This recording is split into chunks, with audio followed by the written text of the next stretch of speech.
Good morning sixth class बच्चों। कल हमने देखी थी चैप्टर फर्स्ट था हमारा हिस्ट्री का, इतिहास की उत्पत्ति। इसके अंदर हमने देख लिया था पुरातत्व विभाग किसे कहते हैं, पुरातत्व अध्ययन क्या होता है और पुरातत्ववेत्ता कौन होता है। अब इससे आगे पढ़ेंगे कि पुराने समय में हमें बस्ती और नगरों के अवशेष कैसे प्राप्त हुए। ऐसे किसी भी स्थान पर खनन के समय छोटी छोटी बस्तियों या नगरों के अवशेष भी प्राप्त हो सकते हैं। ठीक है, कि जब हम कहीं की खुदाई कर रहे हैं तो वहाँ पे क्या हो सकता है, छोटी छोटी नगरी और बस्तियों के अवशेष भी प्राप्त होते हैं। जिसका मुख्य कारण क्या है, ये बस्तियाँ नगर कैसे नष्ट हुए होंगे कि जो किसी प्राकृतिक घटना के समय भूमिगत हो गए थे।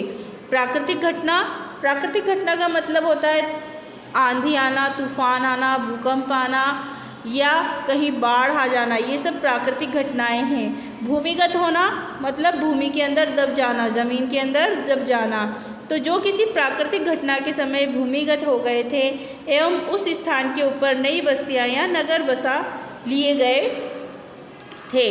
ठीक है, इसका मतलब क्या हुआ कि अगर कहीं पे आंधी तूफान आने से कोई नगर बस्ती उजड़ गई थी, ज़मीन में दब गई थी, फिर नए लोग आए और वहीं पे ही आके अपना दूसरा घर बनाकर वह रहने लगे। अब इस ज़मीन के नीचे क्या क्या है आप लोगों को कुछ भी नहीं पता है। तो इसी तरह से उस समय के लोगों ने भी जब घर वगैरह बनाए होंगे तो उन्हें भी नहीं पता होगा कि इस ज़मीन के नीचे क्या क्या, उन्होंने आके ऊपर मकान बना लिया। अब हो सकता है किसी ने फाउंडेशन मतलब मकान की नींव बनाने के लिए या फिर कहीं कुआं खोदने के लिए ज़मीन की खुदाई की होगी और जिसके अंदर से छोटे छोटे ये अवशेष मिले होंगे। फिर पुरातत्व विभाग वहाँ पे आके खुदाई की और उन्हें नगरीय अवशेष मिल गए।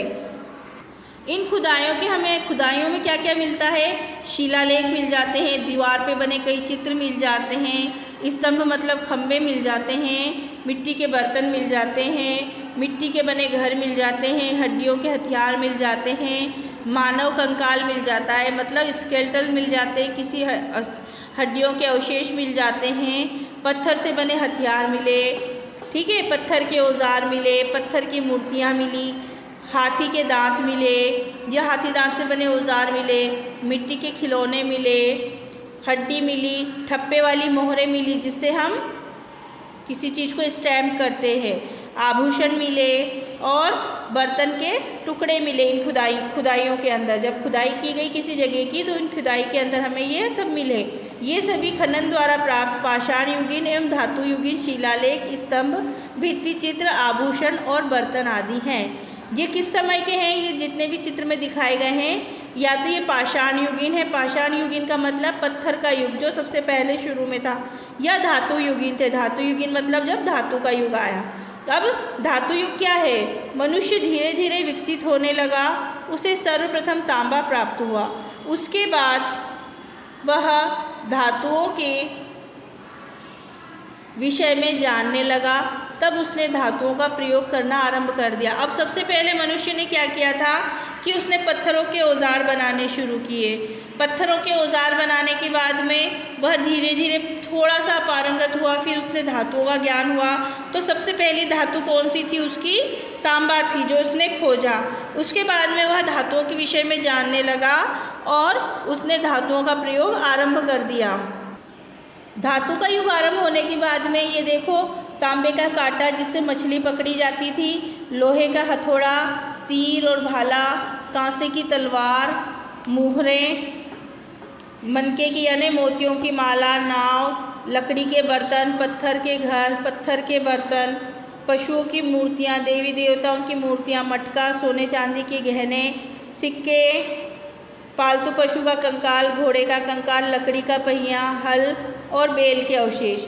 खनन द्वारा प्राप्त कुछ धातु युगीन वस्तुओं के ये आभूषण हैं जो कि हमें किसी खुदाई के अंदर मिले थे।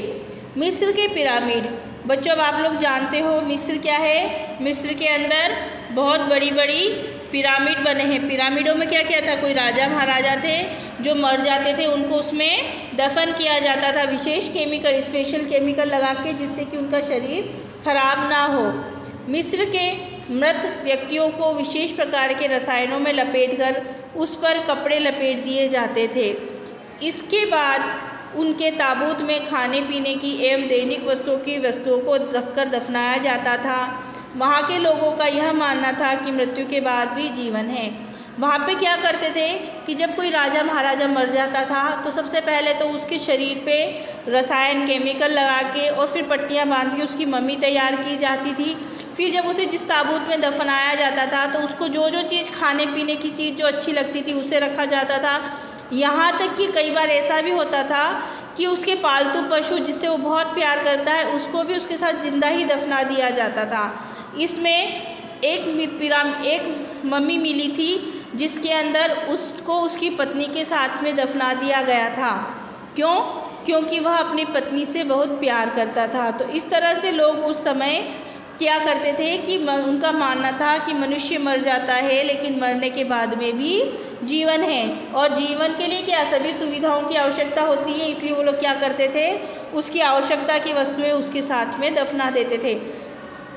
रेडियोधर्मी कार्बन की गणना द्वारा मनुष्य की आयु का पता लगाया जा सकता है। रेडियोधर्मी मतलब जो रेडियोधर्मी कार्बन की गणना द्वारा मनुष्य की आयु का पता लगाया जा सकता है। कार्बन डेटिंग होती है जिसमें हम कार्बन की मात्रा को देखकर, किसी वस्तु के अंदर कार्बन की मात्रा को देखकर हम वह कितनी पुरानी है उसका पता लगा सकते हैं।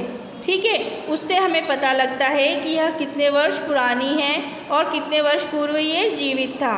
इसी प्रकार पेड़ों की आयु का पता इसके तने की भीतरी सतह में बने वलय के आधार पर किया जाता है। यह गणना वलय की गिनती पर आधारित होती है। वलय मतलब सर्कल। कई बार आप लोग देखते होंगे कि जो लकड़ी पेड़ काटा जाता है उसके बीच में तने के अंदर जो उसका तना रहता है, स्टेम रहता है, उसके अंदर गोल गोल सर्कल आ जाते हैं। तो उस सर्कल की काउंटिंग के आधार पे हम पता लगा सकते हैं कि वह पेड़ कितने वर्ष पुराना है।